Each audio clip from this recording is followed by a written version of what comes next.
Welcome to the show, guys. It is me, it's John from PvP, and it's time to give you big news in small bites this week. Oh, we got a few articles to go through this week. Some heavy, some not so heavy, but we'll go through it, guys. It's going to be a bit of an interesting week. But if you did happen to miss last week's show, well, it's okay. You want to know why? You can always check out on the card right here up to the, I believe, this side of the screen, and you can always click on that after you're done, or maybe just click on it, go check it out afterwards, and that way you don't miss out in last week's episode, because we covered some very important topics last week, guys. So please, if you've not had a chance to watch, go back and watch. But now it's time for your info bite. Let's go.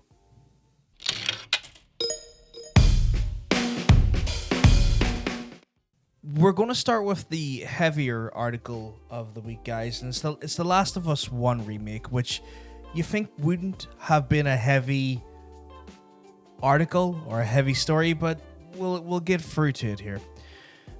So it was discovered that there was a Last of Us 1 remake coming, and this is not to be mistaken for the remaster, which actually already happened. We had a remaster that came out on the PS4 from the PS3, so we already have done an upscale, up-res version of this, but this looks to be a bigger sort of from the ground-up remake. This news comes from noted news daddy Jason Schreier, stating that the small development office of Sony Corporation's Visual Arts Service was working passionately on this project for a while. Now, where this gets heavy is that the actual developer themselves were never actually given any funding to do this project by Sony, and for the most part kind of ignored by Sony in relation to the project itself.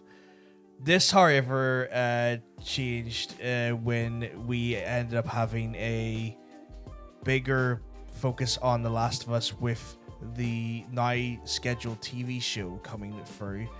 So it's one of those situations where we are now seeing this project being moved from this small dev to Naughty Dog by Sony. Honestly, this is a little bit disheartening to hear that the Sony Corp's Visual Arts Studios had the project taken off them, given the fact that, again, as I mentioned before, that Sony didn't actually give them any sort of funding for this year, and they didn't give them any sort of acknowledgement, and it just seems to be a case of, well, okay, this project has more eyes on it now, and instead of giving you the opportunity to do something quite grand and excellent, we're going to just hand it right back to Naughty Dog. And don't get me wrong, Naughty Dog did create the game series and whatnot, but this studio has been kind of like the unsung MVP of a lot of games. Funny enough, in supporting roles with Naughty Dog for the Uncharted series, as well as the actual Spider-Man series as well. And this has had ramifications on the studio as a whole, as some of the leadership have now decided to leave the company and leave Sony in general without any comments. I believe Jason Schreier did reach out to try and get more information from them or to get their comments, but they refused to give any. And this sort of step back is kind of disheartening because Sony obviously are a corporation.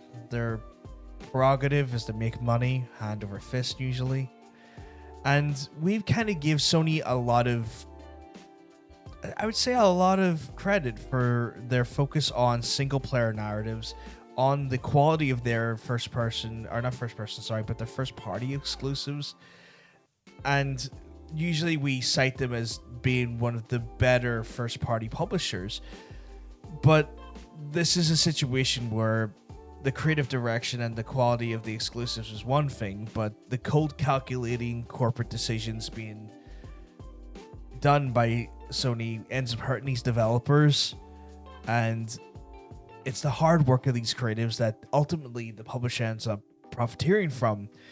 And I know this is kind of something we have to expect from the game development as a whole.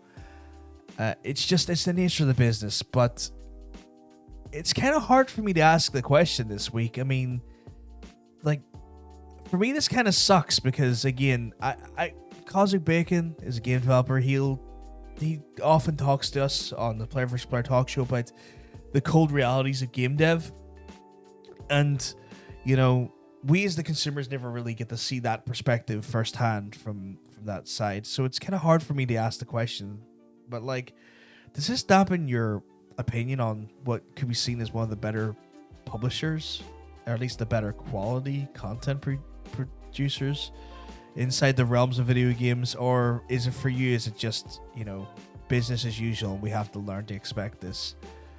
Why don't you let us know in the comment section down below, guys?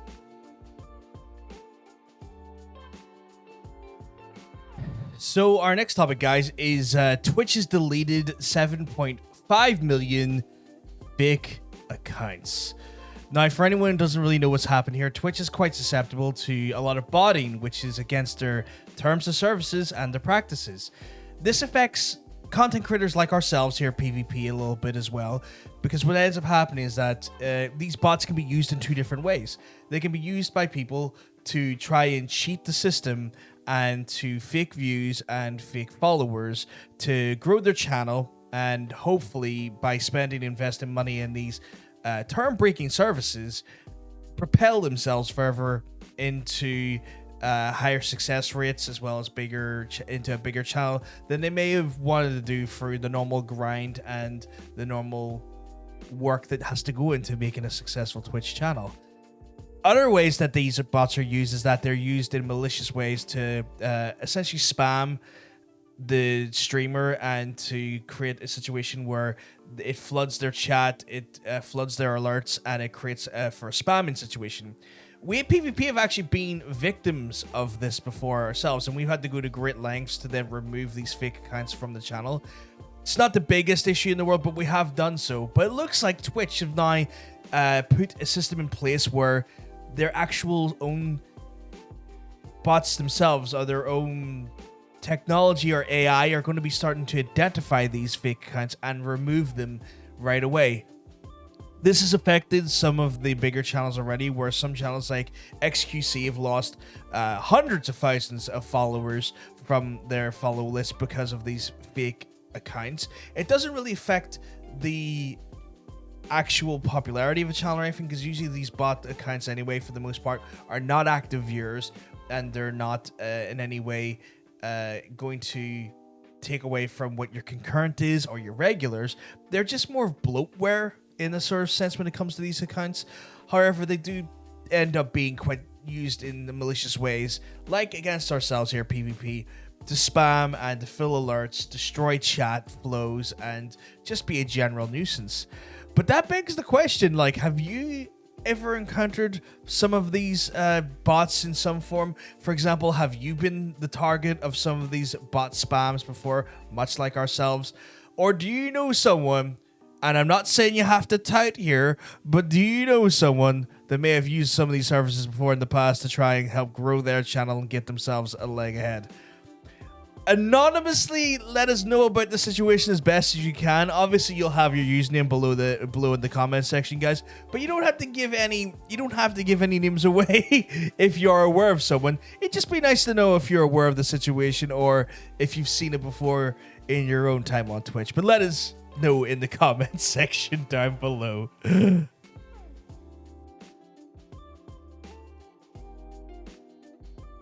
Lastly, guys, we have the Nintendo Showcase that happened this week, where Nintendo done an indie roadshow for a lot of games coming out in the Switch this year and next. While there were a load of games shown off in general, apologies, there would be too many for us to kind of cover within depth. So what you can do is you can check out the article below the player in our comment section, and it has a full list of the trailers that you can go check out yourself afterwards. But we're going to just talk about a few that stand out to us here. A few standouts in the showcase came from unlikely perspectives. We had the House of the Dead remake coming in, which is a great little throwback to the old light gun shooters like Time Crisis, or the original House of the Dead that you used to be able to play in arcades or on your Dreamcast or other previous Nintendo products. But this is coming from the developers that done the Panzer Dragoon remake, and it's just that weird nice level of nostalgia of old school light guns that, you know what, it's just kind of fun for you and a few friends just blast around on. On top of this, we also have the TMNT. I always get that acronym hard to say or quite wrong, but the TMNT beat 'em up side scroller, which is coming from the same publisher that done the amazingly fun and fantastic Streets of Rage 4, which is just a nice sort of throwback. I'm loving this sort of retro throwback when it comes to the old school brawlers, and it's just something very heartwarming as a guy who grew up on a lot of Streets of Rage back in the day, just to kind of see these types of games come back into prominence. So that's really cool. And then on the slightly more curious case, we have a port of Fez, which I don't know what to really say on that there. I've been kind of soured with the developer after there was some alleged shenanigans on his part where he may have let go of certain staff to try and avoid paying them revenue from royalties of the game, and there was a whole sort of legal mess there and some dubious undertakings by the developer of that game, and I've never really found myself kind of keen to play that game or support that game because of that there. But that's also getting a port over to the Switch as well, if that's your bag. But I want to know, guys, what did you think of the showcase itself? Did you see some games you're excited for? Have you not had a chance to watch it yet? Are you going to check out our link in the comment section? If you do check out the link, if you do check out the trailers, drop us a comment afterwards and let us know what caught your eye and what you're looking forward to. I'd be keen to know. But it's the case of you already excited about these games because you've already seen it, or is that Switch just going to be sitting on your shelf and gathering dust like mine's has been for the last few months? But again, let us know in the comments down below, guys.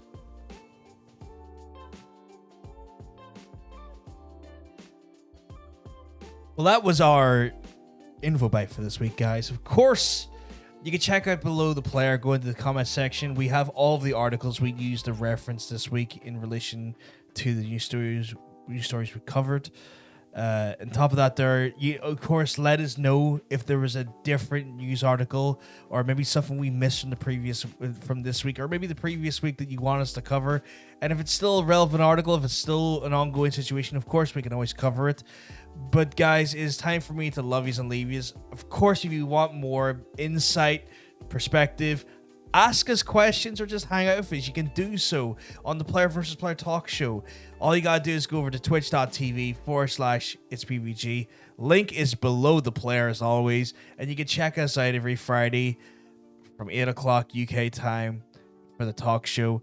But before you go, I'm gonna need you to just hit the hell out of the like button, smash the subscribe button, and that way you don't miss out on these wonderful news articles, as well as other amazing features that we bring to you on the channel every damn week, guys.